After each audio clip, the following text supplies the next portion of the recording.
Are you recording? Are we Yes, it started. I mean, on? Every single show. Hi, I'm Nicole. and Dennis. Welcome back to the Violet Hour podcast, a podcast where we share stories from the mysterious And the mundane. to the mundane. Okay, so thank you so much for listening. If you're back from our last show, which was like just a really late night drunk like meandering conversation between us. So anyway, if you've not done so already and you're still here, go ahead and subscribe to our podcast. And today we're going to be discussing the history of Wonder Woman. And like we're really going to get into the creator of Wonder Woman because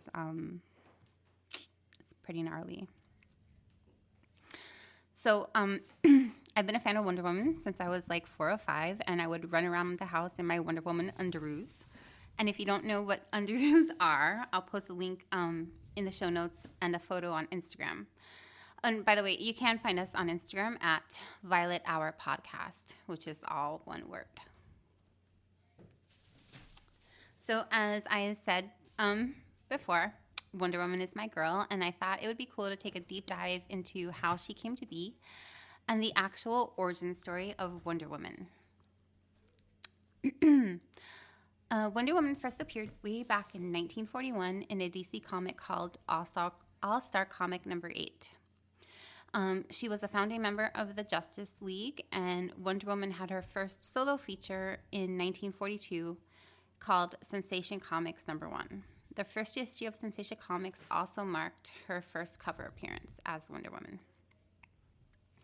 Wonder Woman was born in a fictional place called Themyscira. The island and city are named after the mythological town of the same name, which is the capital of the Amazons in Greek mythology. So in the Wonder Woman universe, Themyscira is a unitary and sovereign city-state, and it's like an archipelagic island nation. It's also a segregated nation of women governed by Aphrodite's law, which declared that the Amazons would be immortal so long as no man sets foot on their island. So all men are essentially banned from Themyscira under the penalty of death. And the way they ensured no man would find its way to the islands, their location's not shared with anyone.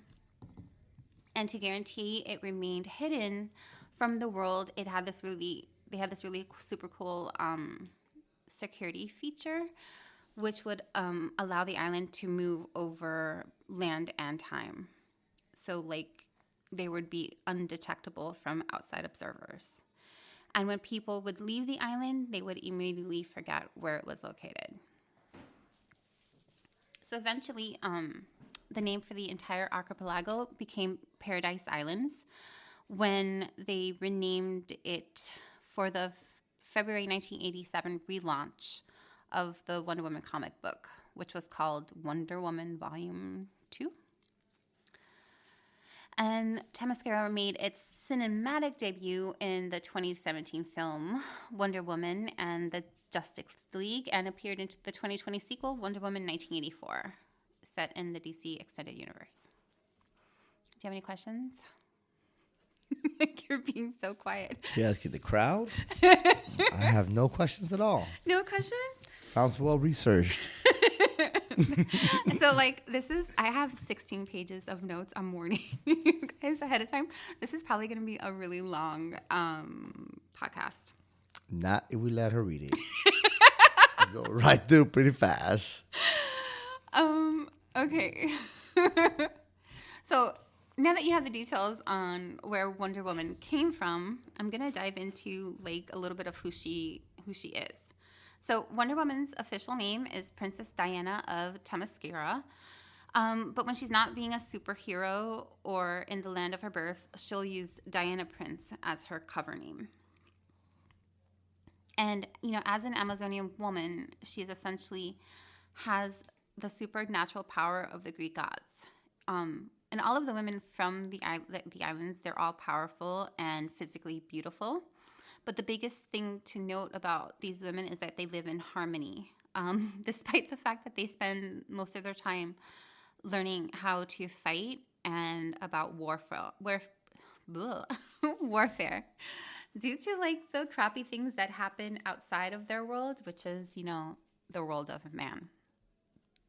And because man's world is so crappy, the Amazonians essentially give Princess Diana to their world to fight injustice and instruct the world of man on how to live with compassion and harmony. So Wonder Woman became this symbol of truth, justice, and equality for all.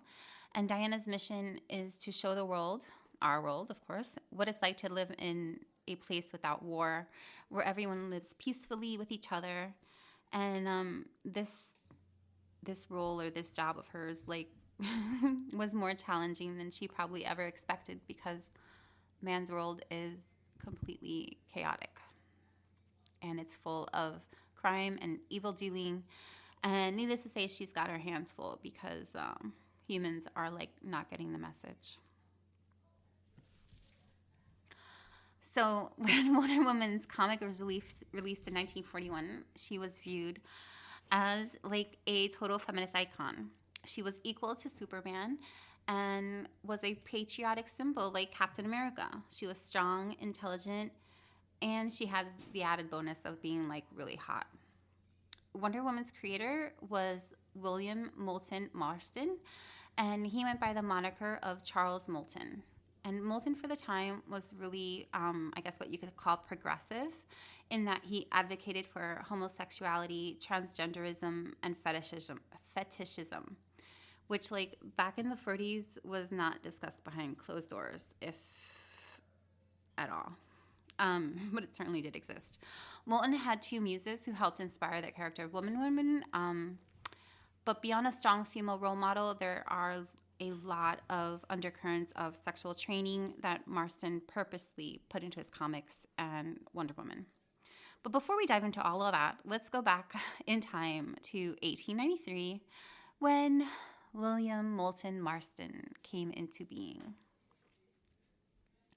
So every comic book superhero has an origin story. And for the creators of, these superheroes, the origin stories can perhaps offer clues into Massachusetts. His parents were Frederick Marston and Annie Dalton, and they were like really well off. So in high school, Marston got good grades. He was the president of his class and the captain of his football team. And our teen boys, like if he existed today, they'd probably classify him as a Chad. And by all accounts, this would be an accurate, contemporary description of him. He was certainly popular, and he seemed to have it all. So after high school, he attended Harvard University. And while he was at Harvard, he really experienced his first real sense of, I guess, hardship and difficulty. He struggled to get good grades, and this made him feel inadequate. And during this time while he was at Harvard, his parents also cut him off financially. So the man was having a moment, to say the least. And at some point, he even considered taking his own life. But eventually, he landed in a class on ancient philosophy. And this is where things began to turn around for him, because he was really into the subject. His class professor was a widower of the suffragist movement, and which was considered, the first wave of feminism. So this professor was an advocate for women's rights, which in the early part of the 20th century, they weren't really like what they are today, I guess. Needless to say, Charles's mind was open to this idea that men and women should have equal rights, and that this was a good thing, despite the fact that there were like no females in any of his classes, because Harvard was still an all-male university at this time.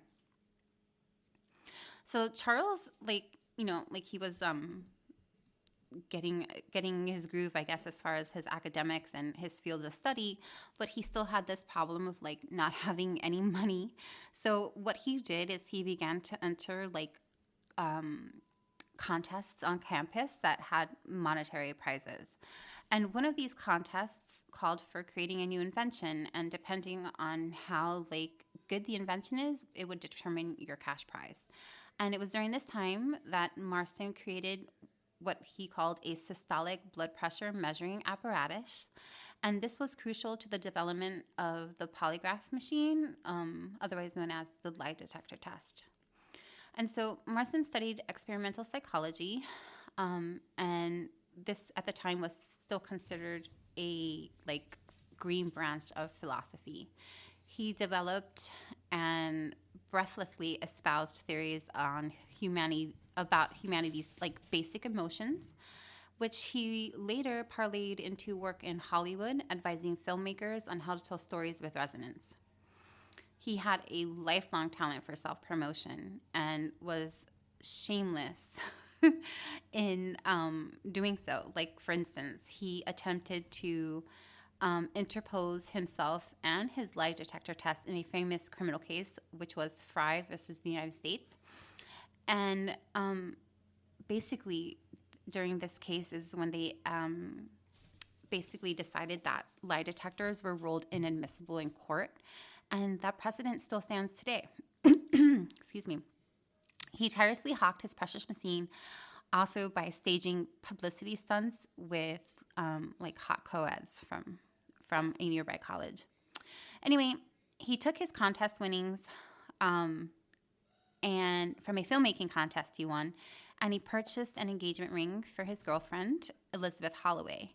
And Elizabeth went by the nickname of Sadie, and so that's how I'm going to, that's what I'm going to call her from here on out. So Charles and Sadie, they actually grew up in the same social circle. Like, they knew each other from childhood, but they had no romantic interest in one another until they got to university. So, again, like Charles, Sadie came from wealth, but her parents were also kind of surprisingly progressive and modern in that they pushed her to get a degree. But it was more likely probably because that would be the best way for her to find a husband that was also up on the social financial food chains, right? Because they didn't think she'd do anything other than become a wife with her education.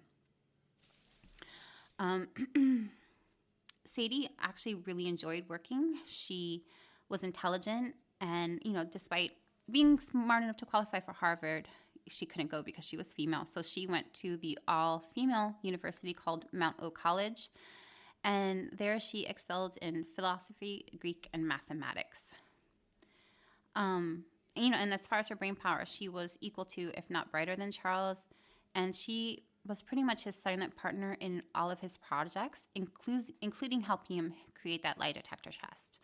And Charles did view Sadie as his absolute equal. And she did accept his proposal to marry. So both Sadie and Charles, they earned law degrees. And Sadie became a psychologist, and Charles earned a PhD in psychology. He got a job teaching at a military school in Georgia, and it was during this time that he met a woman called Marjorie Huntley, who was the school librarian. And I couldn't really find too much on her, so she played it pretty low-key. But basically, they became friends, and, from what I could gather, Marjorie was a free spirit. She was a spiritualist who believed in reincarnation, free love, and love binding. So, it sounds like she was a legit witch to me. But anyway, she taught Charles all of these concepts, which he found super interesting. And he developed this theory or idea that women's powers, like the psychological power that women have, come from connecting with love. And it's a theory he's never heard of before. And this idea is the very beginning of what Wonder Woman would become. So eventually, these two, if you haven't guessed already, have an affair, and Charles falls in love with her. He ultimately, comes clean to Sadie about this relationship and with Marjorie, and surprisingly, she's perfectly okay with it, which I wouldn't be because, I don't share. However, even more surprisingly, she and Marjorie became friends, and the trio entered into what could only be described as a consensual, polygamous, and polyamorous relationship. Which, again, this is early, maybe 1920s or 30s, so it's not legal or commonplace. So they kept it a secret, and the Marjorie didn't live with them. She kind of came and went as she pleased, but they had this like threesome.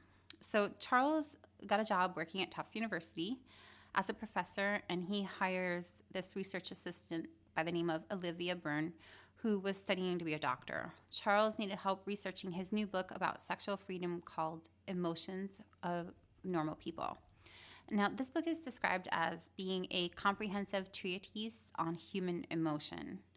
And it's actually in the public domain. So, like, if you want to read it, by all means, go for it. It covers topics of sexual freedom, homosexuality, transgender identity, fetishism. And these, again, you have to remember, these are only topics that kind of existed in the periphery of society that were still considered taboo at the time. So Olivia turned out to be like the perfect research assistant for this job because she considered herself sexually liberated as the niece of Margaret Sanger. Now, you'll remember that Margaret Sanger was the eugenist and founder of Planned Parenthood, who also just happened to be like very racist and responsible for the sterilization of many minority women against their will during that time. So my husband's giving me like the side eye. So, not my favorite woman in history. She's definitely not my favorite woman in history or one I'd even consider a hero. But Margaret Sanger's mentorship, but under Margaret Sanger's mentorship, Olivia became sexually liberated or perverse. It's really just a matter of opinion. And so time out.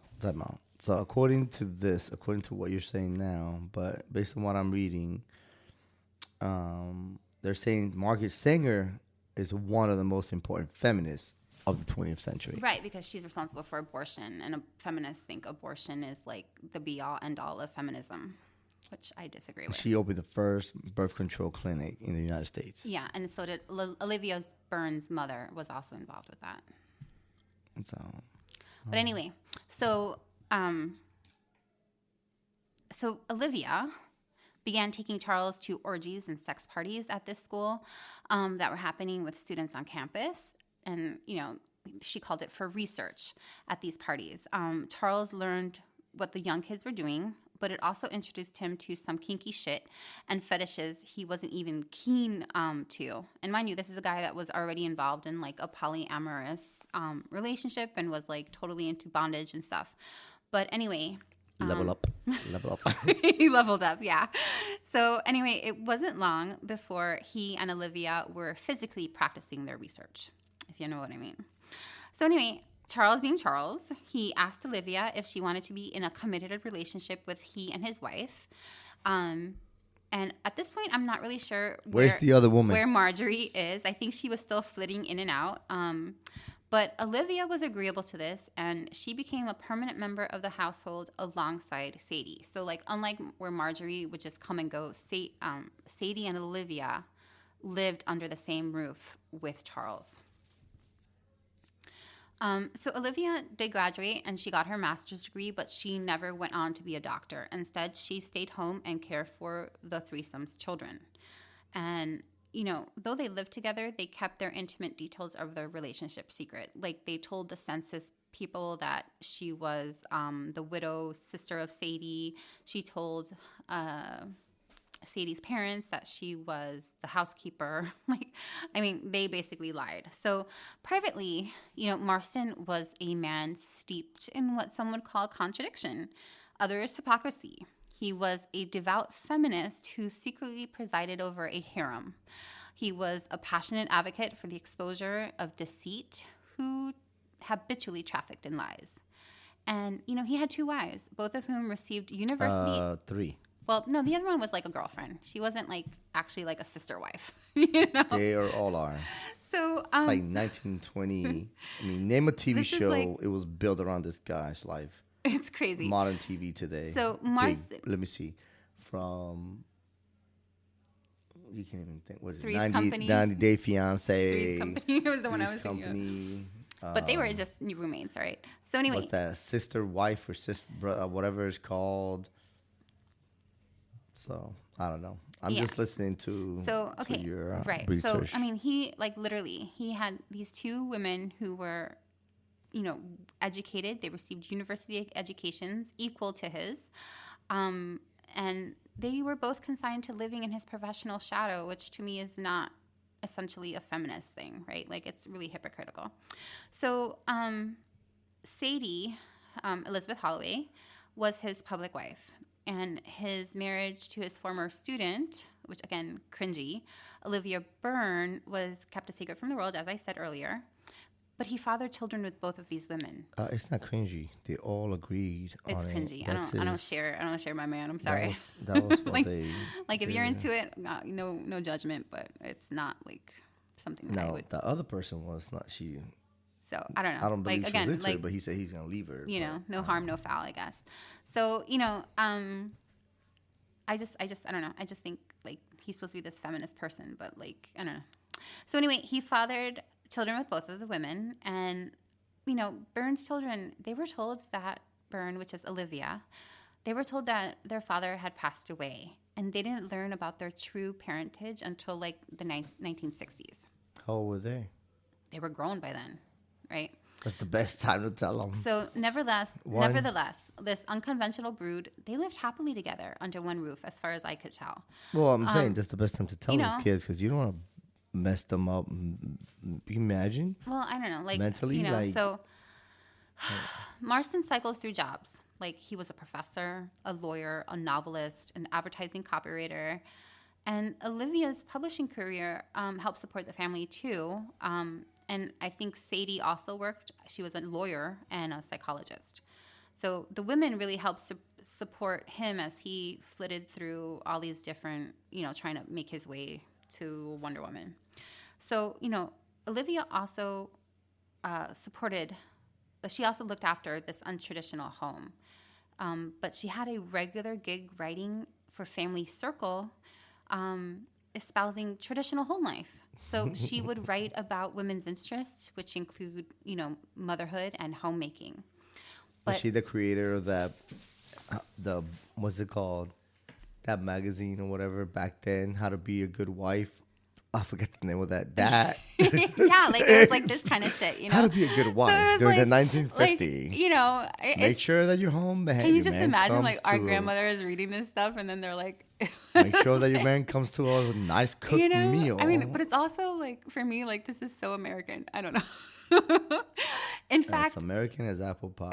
Like it really is. I don't know. It's just weird. So in fact, it's not gonna be a racist joke now, but white people. That's all I gotta say. White people. In fact, Olivia, like, she did a lot more than just write these, traditional, like, homemaking and motherhood articles. She really set out to burnish Marston's spotty psychological reputation. Like, she wanted him to be, like, recognized as this, like, really good person for, like, psychology. So she would write columns about him, and she would come, like, and basically she would pretend to be like this New York reporter who trekked out to the suburbs to sit at the knee and absorb the wisdom of this great lie-detecting Dr. Marston in his home, which was her home. And while she did, while his kids, which are also her kids, frolicked in the yard. Like, a quote from one of these articles was, "The children spied me first and drew back as children do in the presence of a stranger." That's how social media fake. This is what I'm talking about. Back then, she was promoting the way she was an influencer. She's like an influencer. Yeah, she was. Like, she was. lying it was to all people. totally fake. So again, but again, like I said, by all accounts, it seems this guy was ahead of his time. Man. He was. Him and these three women. He was. Or two women, whatever. Well, actually, the other one really didn't get involved as much. No, but like you can find articles about her and how she influenced Wonder Woman too, right? Because she was like this free bird, free spirit. But anyway, so like, they lived in harmony, because like even after his death, Olivia and Sadie, they continued living together, and they lived together until Olivia died in 1990 at the age of 86. And Elizabeth, Sadie, she died in 1993 and was 100 years old. So they really got to see the evolution of Wonder Woman. And so, like, again, I know I gave you a long history of William Moulton Marston, a.k.a. Charles Marston. But I think knowing his backstory is important to better understand how Wonder Woman came into fruition. So in an October 1940 interview with the Family Circle magazine, yes, that's the same magazine Olivia wrote for, William Moulton Marston discussed the unfulfilled potential of the comic book medium. So, and after reading this article, which again, you have to understand, Olivia was really keen on raising Marston up, the comic book publisher Max Gaines hired him as an educational consultant for the National Periodicals and All American Publications. These two companies would eventually merge to become DC Comics. So at the time, Marston really wanted to create his own superhero. He became, stuck on this idea of a new kind of superhero who would triumph not with fists or firepower, but with love. Which is that's kind of beautiful. Like, to me, that's Jesus, but hey. So anyway, it is reported that his wife Sadie's response was, okay, fine, but you better make her a woman. And Marston introduced the idea to Gaines, and he was given the go-ahead. And Marston developed Wonder Woman, whom he believed would be a model of that era's unconditional, liberated woman. So again, you have to understand this is during World War II. The men are off fighting. Women are, they're keeping the home front going in factories and stuff. So this was a really important time for Wonder Woman to come into being, because really for the first time, women weren't out of the home. They were working. And he kind of understood that little girls lacked strong female role models, because of the women in his life. And, he decided to create a strong, positive role model for both boys and girls. And Charles's experience with the polygraph had convinced him that women were essentially more honest than men in certain situations, and they actually could work more efficiently. So he definitely used his experience and his relationships with these women in his life as muse to create Wonder Woman. They were all the inspiration behind Wonder Woman. For example, Charles drew inspiration from the bracelets that Olivia often wore for Wonder Woman's bracelets. And I can just remember as a kid going, pew, pew, pew, pew, when I would watch Diana Carter. Diana, yeah, right? Mm-mm. What was her name? I don't know. She's Find Me Like Me. Oh, my God. Anyway, the 1980s show, with Wonder Woman. That's the Wonder Woman I first remember. I didn't even know she was a comic book hero as a kid. So, as I said earlier, Wonder Woman debuted in December, January. Linda Carter, Nicole. Huh? Linda Carter. Linda Carter. Yeah. Diana is Wonder Woman's name. So anyway, so Wonder Woman was scripted, and she was debuted in 1941. And she, Charles Marston designed Wonder Woman to be an allegory for the ideal love leader, the kind of woman he believed should run society. In a 1943 issue of the American Scholar, Charles wrote, frankly, and this is a quote, frankly, Wonder Woman is psychological propaganda for the new type of woman who I believe should rule the world. He wrote, not even girls want to be girls so long as our feminine archetype lacks force, strength, and power. Not wanting to be girls, they don't want to be tender, submissive, peace-loving as good women are. Women's strong qualities have become despised because of their weakness. The obvious remedy is to create a feminine character with all the strength of Superman, plus all the allure of a good and beautiful woman. So again, you can kind of see the dichotomy of traditional misogyny and feminism with him. So Wonder Woman was a hit. People really loved that she was strong and fierce, but also compassionate. And we can't forget that she was sexy, because sex sells, right? So at the back of the Wonder Woman comics, and this is probably the coolest thing ever, this is my favorite part about this entire story, is that Charles included a mini comic called Women in History. And these mini comics covered actual real life feminine heroes. So these kids could learn about real women doing real things in the real world. That's awesome. Because again, we have to remember that kids back then, they didn't have access to handheld computers where they could just Google badass women. And, Wonder Woman was successful. The golden age of Wonder Woman is considered to have taken place between 1941 and 1947. And during the Golden Age, Wonder Woman was an Amazon champion who, wins the right to return Steve Trevor, a United States intelligence officer whose plane had crashed on the Amazon's isolated homeland, to man's world, and to fight the crime and evil of the Nazis. And during this period, Wonder Woman joined the Justice Society of America as the team's secretary. I was like, really? Secretary? But again, that's, I guess... That's the 1950s for you. 40s. 40s for you. And so, yeah, that was the job women held, right? Like, so anyway, again, but this is irritating because, like, he was married to women who were lawyers and, I don't know. Anyway, the Golden Age ended in 1947 with Charles Marston's death. He died just before his 54th birthday of cancer. And so, like, after his death, his wife, Sadie, she wanted to take over writing of Wonder Woman comics. She had helped create them, and she, honestly, no one knew him better, right? So she probably would have been the perfect person to take over writing Wonder Woman. But the job went to a man, and his name was Robert Kanigher. And he took Wonder Woman. He lived in the basement. The kinky guy. Right? And so, I'm kidding, though. No, he didn't. So he took Wonder Woman into what is known as the Silver Age. And this took place between 1958 and 72. And during the Silver Age, Wonder Woman's origin was revamped, along with other characters. Her new origin story increased the character's Hellenic and mythological roots, where she received the blessing of each deity in her crib. Diana would be destined to be as beautiful as Aphrodite, wise as Athena, strong as Hercules, and swift as Hermes. So by the end of the 1960s, now, we're under the guidance of Mike Sekowowski.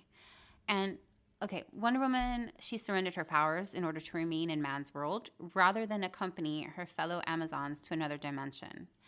Wonder Woman began using... Why this happened? So, okay, there was these things called comic book codes, and basically it was because they were afraid communism would get into the comic books.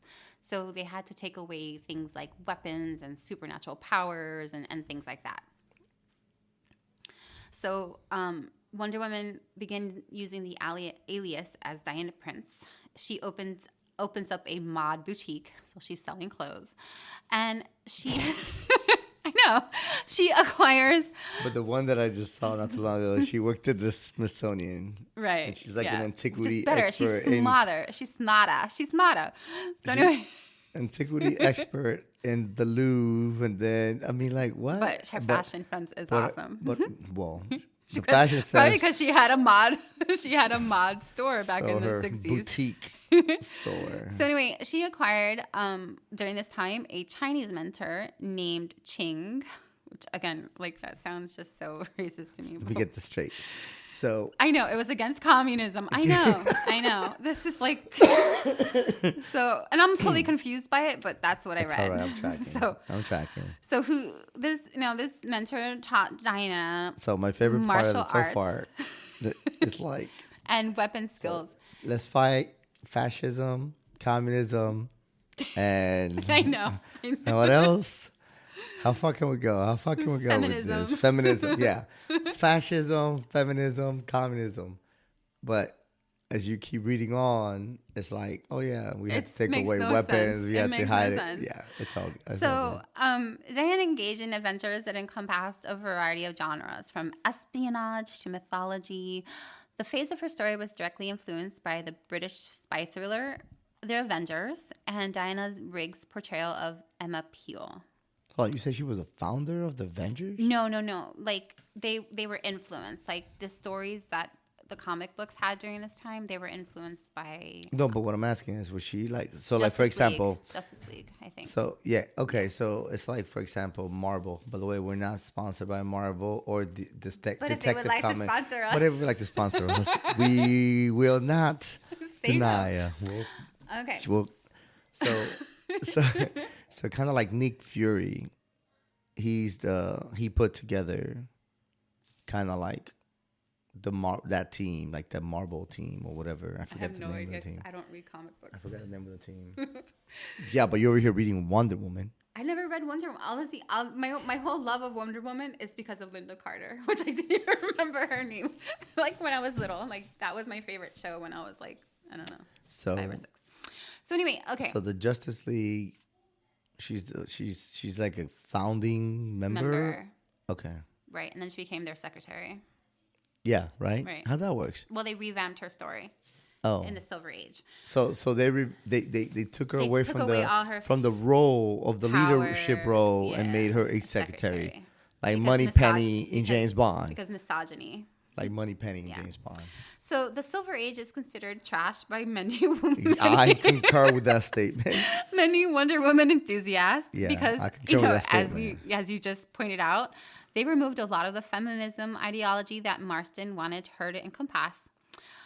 They also removed the They also removed the women in history section of the comic and replaced it with something called Curious Courtships. So instead of teaching young girls about real women in history and feminists, they switched it to talk about dating and stereotypical feminine things. Which, God. Again, I'm thinking that's exactly what Olivia was writing about back in the day. So it's like karma, I guess. I don't know. So during the Silver Age, Wonder Woman lost her powers. And she basically became a sacred agent who basically was like the sidekick of a man. And, she, and again, that was because of this thing called comic codes. And it was created because, they wanted to make sure no communism got into the comics, as I mentioned, and essentially misogyny. So in short, the Silver Age took out all the good things that made Wonder Woman a badass. So then you enter into the Bronze Age. And this began with the request of another feminist icon, Gloria Steinem, to bring back the original storyline of Wonder Woman. Gloria founded the magazine called Miss Magazine. And in 1972, she featured Wonder Woman on the cover. And she stated that the original Wonder Woman embodied everything the feminist movement was trying to bring to the mainstream. She argued that Wonder Woman was a symbol of strength and self-reliance for women because she promoted mutual support among women, but also promoted peacefulness and esteem for human life. Esteem for human life. And these are all the things that everyone should want. I couldn't agree with that statement more. So the Bronze Age of Wonder Woman brought back the original storyline, which included her being from the Amazon race and all the women and the all-woman island. And she had her magical powers again. They also introduced... Well, because of man, she lost them. That's the reason why they hate us. That's why they will kill you if you find... That's why, the Amazonian women will... Well, no, they won't. No, they don't. They won't kill you. Like it's really cool, actually. I'll get into what they do. So they also introduced her twin sister, who was a black character named Nubia. And historically speaking, she is DC Comics' first black female superhero. And I would love to see a Nubia and Wonder Woman movie with Gal Gadot. I think that would be Gadot. Gadot. Did I say it wrong? Mm-hmm. Okay, thank you for correcting me.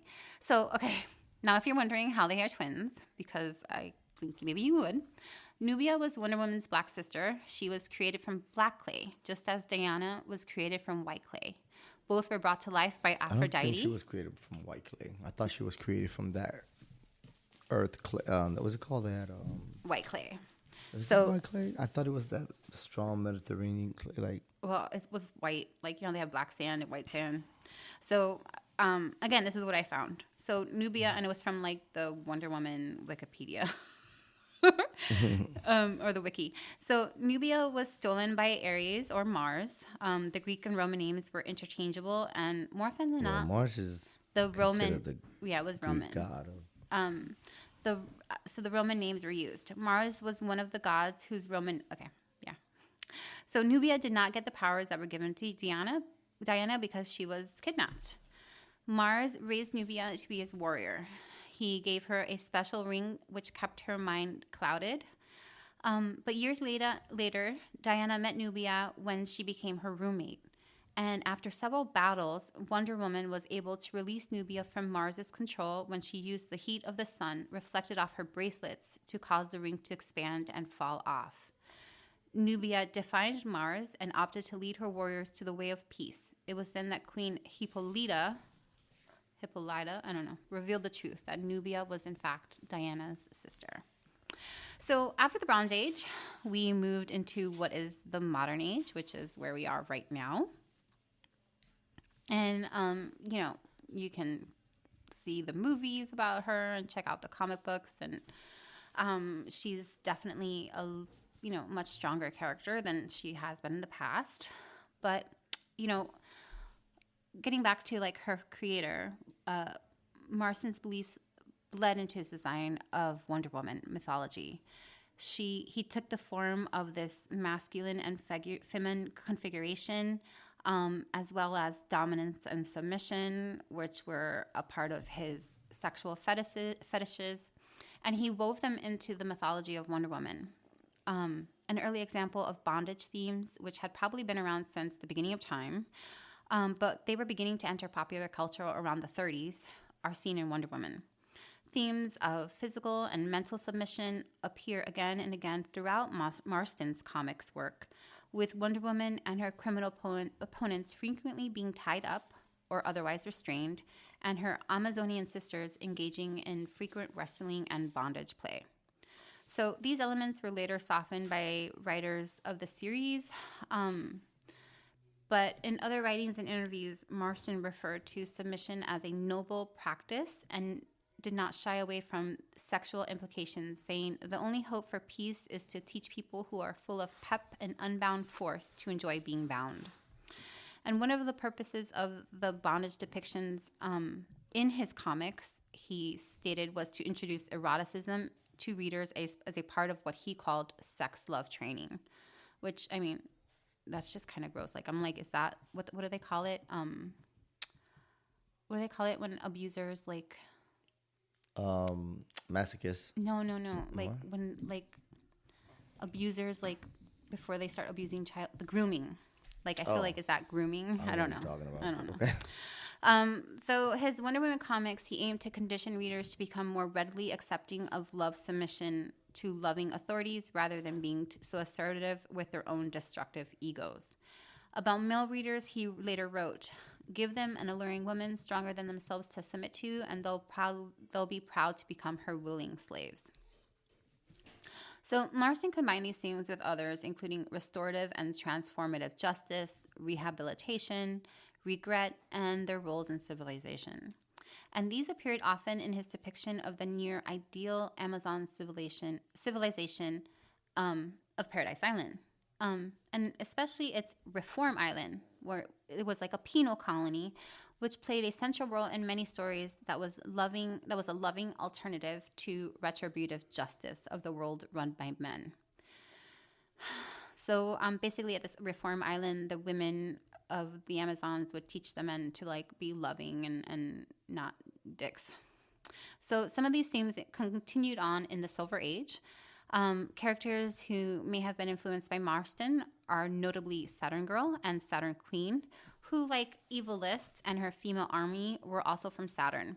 They are clad in tight red bodysuits, are also blonde or red-haired, and have telepathic powers.